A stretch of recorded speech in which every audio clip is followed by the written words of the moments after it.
Good morning, guys. It's Matthew Pollock from Healthy Body Solutions. I've been doing applied kinesiology and muscle testing for more than 14 years now, and the question that I get asked the most is what's actually happening with my muscles and how are you making them weak and strong, and what does that really mean? Well, I like to think about the manual muscle test as a motor function, and what I mean by that is your brain and spinal cord and all the nerves that go out to the rest of your body really control your body. And when I do a muscle test and I put a muscle in a test position and I apply a force against it, what I'm looking for is a strong response. That tells me that the brain is capable of sending the correct signal to that part of the body to control it, which is a wonderful thing. Now, very often when I do an initial consult with a patient first up and we do their examination, we find a whole gamut of muscles not working all over their body.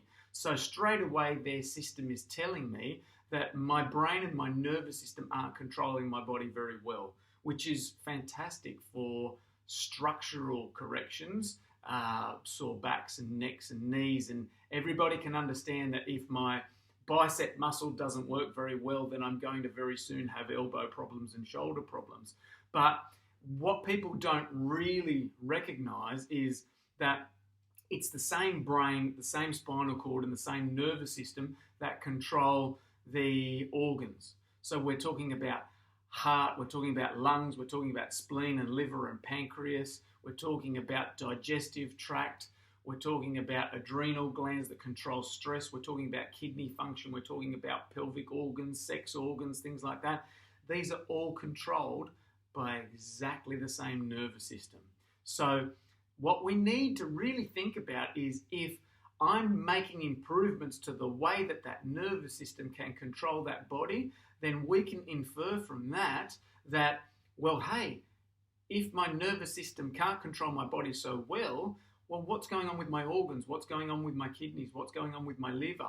And we can also infer that if we can produce increases in strength as dictated by a manual muscle test with a motor output as a measurement, then we can start to see changes in these other areas of the body as well. And that's why I think it's so important to get checked, and that's why I think it's so important to utilize that system and get instant feedback as to whether something's working or something needs something different to correct it. And you can tell straight away whether you're on the right track using a manual muscle test, because you'll get that change instantly. And if you don't get that change, you need to look at what else is a possibility for what could be causing that problem. Anyhow, I hope that you guys can see that that's really fundamental in the way that your body works and assisting it to work really well. That's what we're after here at Healthy Body Solutions, and we think it's really important, and you should too. So I hope that answers a lot of questions for people, and we'll talk to you soon. Thanks very much for listening.